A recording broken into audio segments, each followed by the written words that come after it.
Question 11. Part A. Mikhail travelled from Manchester to Moscow. He left home at 08:20 to travel to the airport. He arrived at the airport at 09:15. How long did his journey take?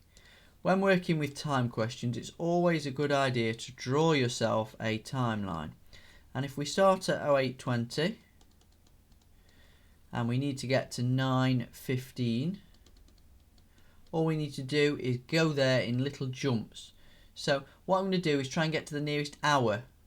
And to do that, to get to 9 o'clock, I need to add 40 minutes. And then I can get myself to 9:15. To do that, I need to add 15 minutes.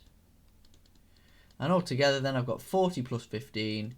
That's going to give me 55 minutes. Part 2 says, Mikhail's flight left at 13:05. How long did Mikhail have to wait at the airport? Well, we know from the first part, he arrived at 9:15. Let's draw ourselves another timeline. So he gets here at 09:15 and his flight leaves at 13:05, and we need to get from 9:15 to 13:05. Let's start by rounding ourselves up to the nearest hour. To do that, that's getting us to 10 o'clock. I need to add 45 minutes.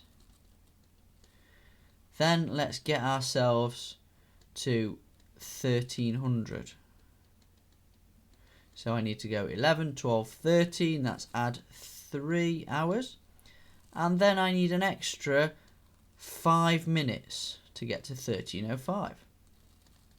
So altogether I've got 3 hours and 50 minutes. Part 3. When Mikhail left Manchester, the temperature was 6 degrees.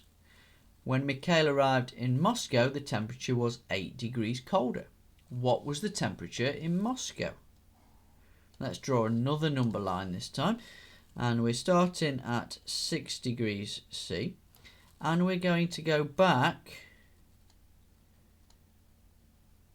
8 degrees. Okay, so if we went back 6 degrees, that would give us 0, and then we need another 2. So that's going to give us minus 2 degrees C.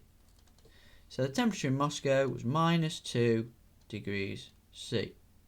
Always draw yourself a number line to help you answer questions like this, or if it's a time question, always draw a timeline. Question 11, Part B. Katie travelled from Manchester to the USA. There were 587 passengers on the plane. Each passenger paid £827. Estimate the amount paid by the passengers in total. Keyword here, and it's in bold, is estimate. That means work out the rough answer. And to do that, you can round your numbers. So what we can say is 587 is approximately equal, so that's what the wavy equal sign means, to 600. 827 is approximately equal to 800. So an estimate of the answer, well, to work out the actual answer, I would do £827 and I'd want to multiply by 587 to get the full amount. All I'm going to do though is 600 multiplied by 800, because that's a simpler calculation that I can easily do in my head. 6 times 8 is 48. Put my 4 zeros on the end, and I get £480,000.